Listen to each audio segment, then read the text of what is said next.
He began in accents which halted not a little. By degrees his voice grew firmer. Words came from him with greater fluency. I am not yet 40. So when I tell you that 20 years ago I was a mere youth, I am stating what is a sufficiently obvious truth. It is 20 years ago since the events of which I am going to speak transpired. I lost both my parents when I was quite a lad, and by their death I was left in a position in which I was, to an unusual extent in one so young, my own master. I was ever of a rambling turn of mind, and when, at the mature age of 18, I left school, I decided that I should learn more from travel than from sojourn at a university. So, since there was no one to say me nay, instead of going either to Oxford or Cambridge, I went abroad. After a few months I found myself in Egypt. I was down with fever at Shepheard's Hotel in Cairo. I had caught it by drinking polluted water during an excursion with some Bedouins to Palmyra. When the fever had left me, I went out one night into the town in search of amusement. I went, unaccompanied, into the native quarter, not a wise thing to do, especially at night, but at 18 one is not always wise, and I was weary of the monotony of the sickroom, and eager for something which had in it a spice of adventure.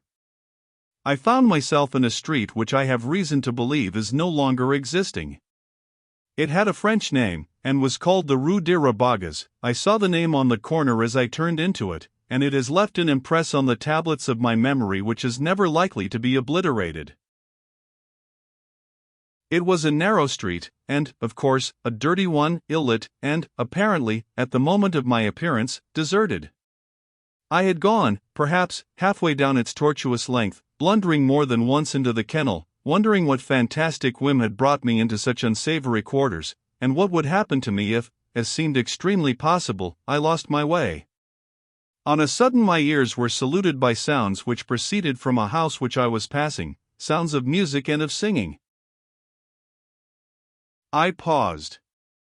I stood a while to listen. There was an open window on my right, which was screened by latticed blinds. From the room which was behind these blinds the sounds were coming.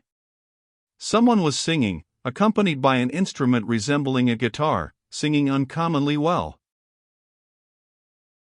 Mr. Lessingham stopped. A stream of recollection seemed to come flooding over him. A dreamy look came into his eyes. I remember it all as clearly as if it were yesterday. How it all comes back, the dirty street, the evil smells, the imperfect light, the girl's voice filling all at once the air. It was a girl's voice, full, and round, and sweet, an organ seldom met with, especially in such a place as that.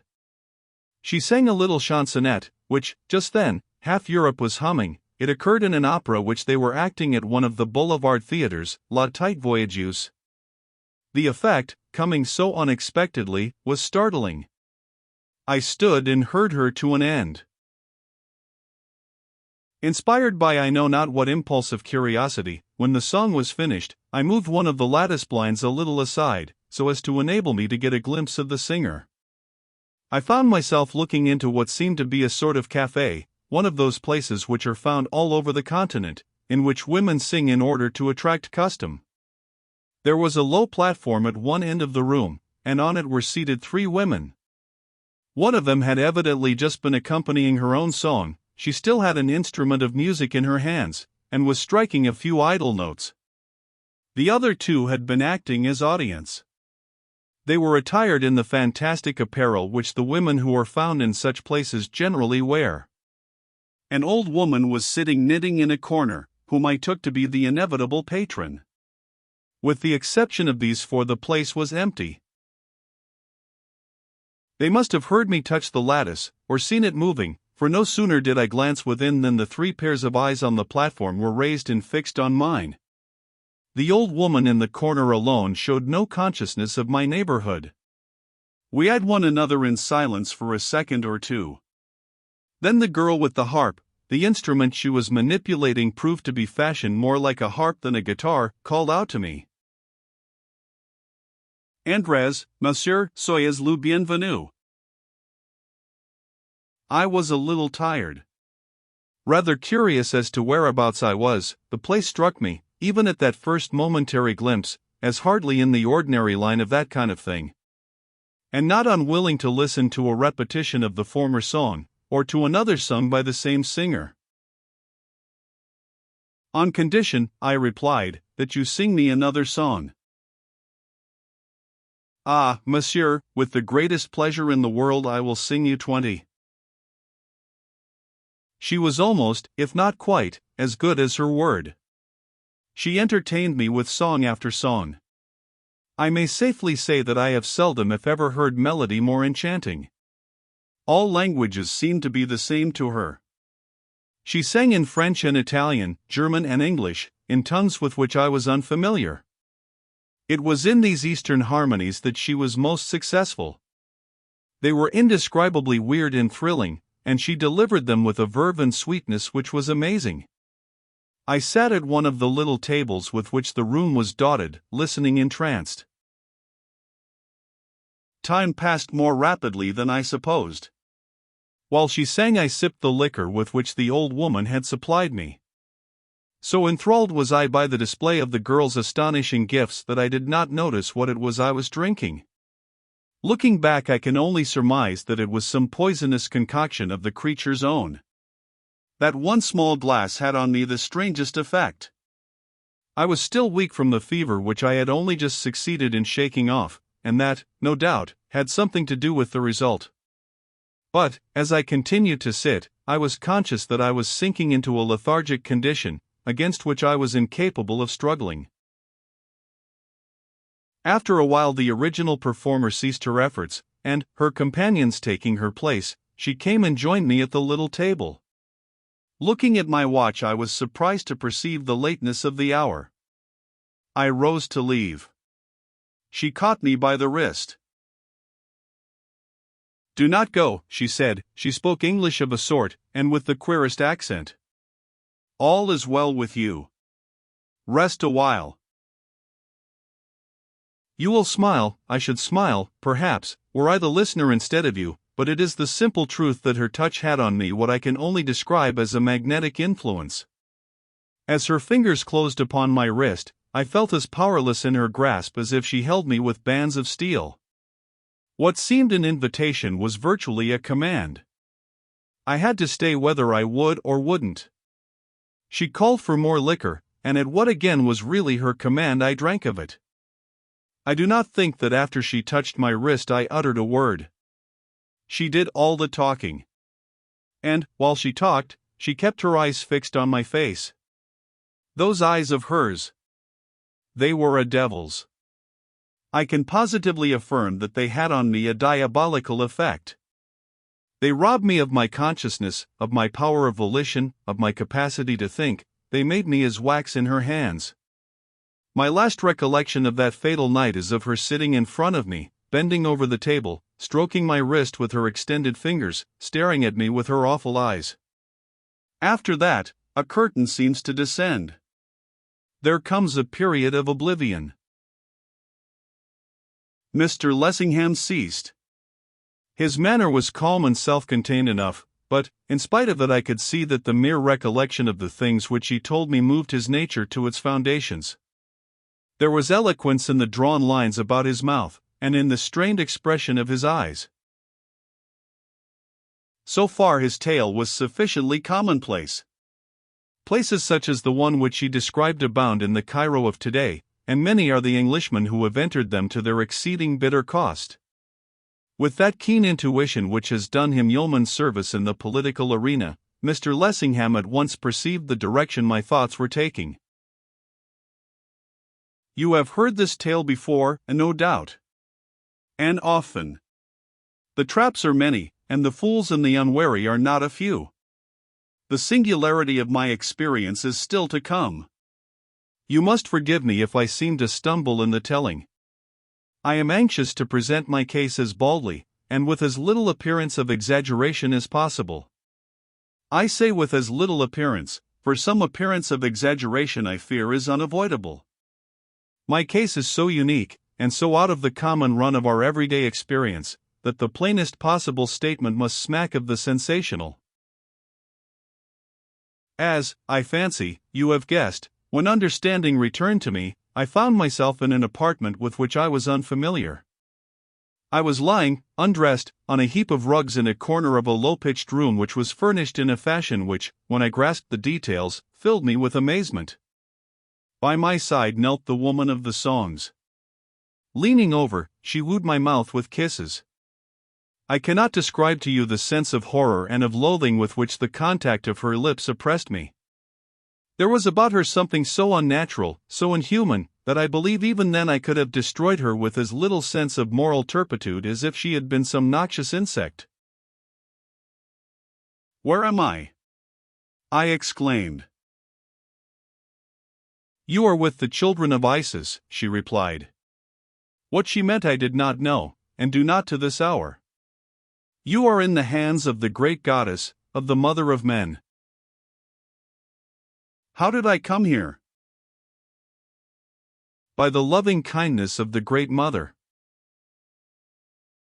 I do not, of course, pretend to give you the exact text of her words, but they were to that effect. Half raising myself on the heap of rugs, I gazed about me, and was astounded at what I saw.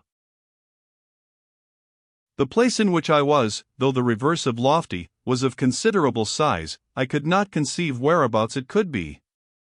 The walls and roof were of bare stone, as though the whole had been hewed out of the solid rock.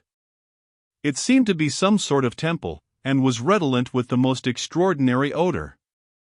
An altar stood about the center, fashioned out of a single block of stone.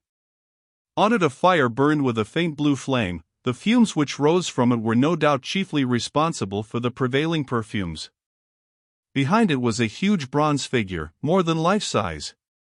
It was in a sitting posture, and represented a woman. Although it resembled no portrayal of her I have seen either before or since, I came afterwards to understand that it was meant for Isis. On the idol's brow was poised a beetle. That the creature was alive seemed clear, for, as I looked at it, it opened and shut its wings.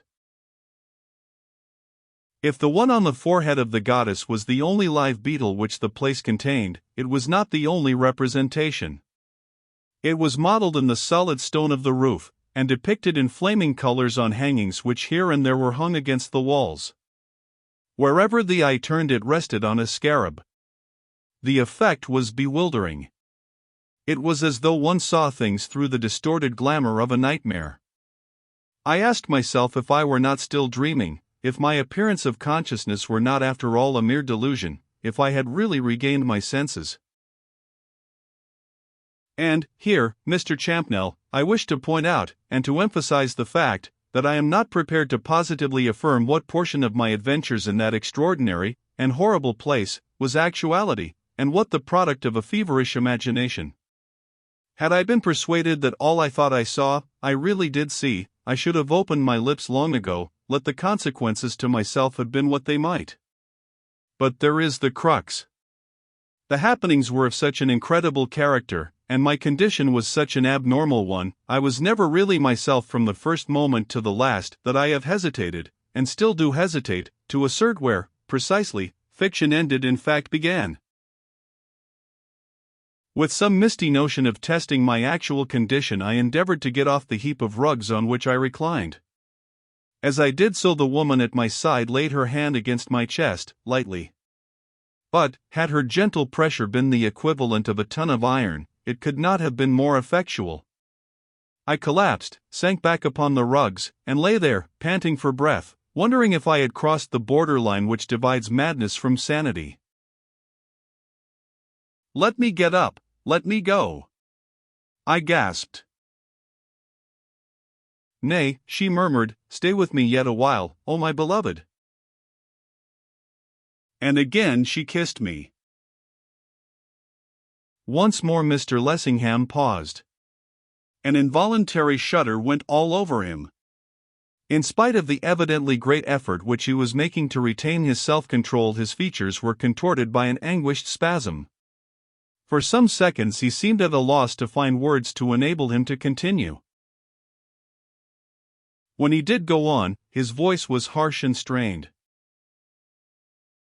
I am altogether incapable of even hinting to you the nauseous nature of that woman's kisses. They filled me with an indescribable repulsion. I look back at them with a feeling of physical, mental, and moral horror, across an interval of 20 years. The most dreadful part of it was that I was wholly incapable of offering even the faintest resistance to her caresses. I lay there like a log. She did with me as she would, and in dumb agony I endured.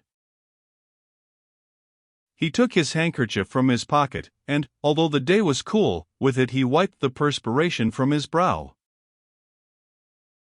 To dwell in detail on what occurred during my involuntary sojourn in that fearful place is beyond my power. I cannot even venture to attempt it. The attempt, were it made, would be futile, and, to me, painful beyond measure. I seem to have seen all that happened as in a glass darkly, with about it all an element of unreality.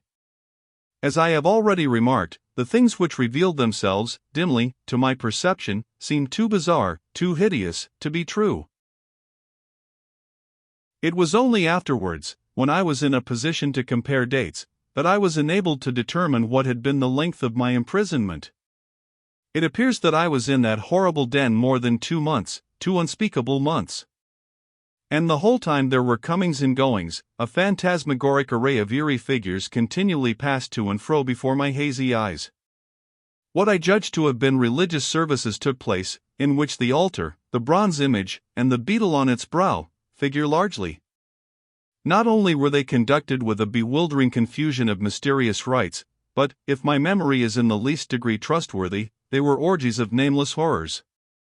I seem to have seen things take place at them at the mere thought of which the brain reels and trembles. Indeed, it is in connection with the cult of the obscene deity to whom these wretched creatures paid their scandalous vows that my most awful memories seem to have been associated. It may have been, I hope it was, a mirage born of my half-delirious state, but it seemed to me that they offered human sacrifices. When Mr. Lessingham said this, I pricked up my ears. For reasons of my own, which will immediately transpire, I had been wondering if he would make any reference to a human sacrifice. He noted my display of interest, but misapprehended the cause. I see you start. I do not wonder. But I repeat that unless I was the victim of some extraordinary species of double sight, in which case the whole business would resolve itself into the fabric of a dream, and I should indeed thank God, I saw, on more than one occasion, a human sacrifice offered on that stone altar, presumably to the grim image which looked down on it. And, unless I err, in each case the sacrificial object was a woman, stripped to the skin, as white as you or I, and before they burned her they subjected her to every variety of outrage of which even the minds of demons could conceive. More than once since then I have seemed to hear the shrieks of the victims ringing through the air, mingled with the triumphant cries of her frenzied murderers, and the music of their harps. It was the cumulative horrors of such a scene which gave me the strength, or the courage, or the madness, I know not which it was, to burst the bonds which bound me, and which, even in the bursting, made of me, even to this hour, a haunted man. There had been a sacrifice, unless, as I have repeatedly observed, the whole was nothing but a dream. A woman, a young and lovely Englishwoman, if I could believe the evidence of my own eyes, had been outraged, and burnt alive, while I lay there helpless, looking on. The business was concluded. The ashes of the victim had been consumed by the participants. The worshippers had departed. I was left alone with the woman of the songs, who apparently acted as the guardian of that worse-than slaughterhouse. She was, as usual after such an orgy, rather a devil than a human being, drunk with an insensate frenzy, delirious with inhuman longings. As she approached to offer to me her loathed caresses, I was on a sudden conscious of something which I had not felt before when in her company. It was as though something had slipped away from me, some weight which had oppressed me, some bond by which I had been bound. I was aroused, all at once, to a sense of freedom, to a knowledge that the blood which coursed through my veins was after all my own, that I was master of my own honor. I can only suppose that through all those weeks she had kept me there in a state of mesmeric stupor. That, taking advantage of the weakness which the fever had left behind, by the exercise of her diabolical arts, she had not allowed me to pass out of a condition of hypnotic trance. Now, for some reason, the cord was loosed. Possibly her absorption in her religious duties had caused her to forget to tighten it. Anyhow, as she approached me, she approached a man, and one who, for the first time for many a day, was his own man. She herself seemed wholly unconscious of anything of the kind. As she drew nearer to me, and nearer, she appeared to be entirely oblivious of the fact that I was anything but the fiberless, emasculated creature which, up to that moment, she had made of me. But she knew it when she touched me, when she stooped to press her lips to mine. At that instant the accumulating rage which had been smoldering in my breast through all those leaden torturing hours, sprang into flame. Leaping off my couch of rugs, I flung my hands about her throat, and then she knew I was awake. Then she strove to tighten the cord which she had suffered to become unduly loose. Her baleful eyes were fixed on mine. I knew that she was putting out her utmost force to trick me of my manhood. But I fought with her like one possessed, and I conquered in a fashion. I compressed her throat with my two hands as with an iron vice. I knew that I was struggling for more than life, that the odds were all against me, that I was staking my all upon the casting of a die. I stuck at nothing which could make me victor. Tighter and tighter my pressure grew. I did not stay to think if I was killing her, till on a sudden Mr. Lessingham stopped. He stared with fixed, glassy eyes, as if the whole was being reenacted in front of him. His voice faltered. I thought he would break down. But, with an effort, he continued. On a sudden, I felt her slipping from between my fingers. Without the slightest warning, in an instant she had vanished, and where, not a moment before, she herself had been, I found myself confronting a monstrous beetle, a huge, writhing creation of some wild nightmare. At first the creature stood as high as I did.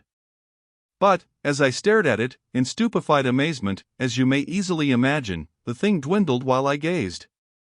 I did not stop to see how far the process of dwindling continued, a stark raving madman for the nonce. I fled as if all the fiends in hell were at my heels.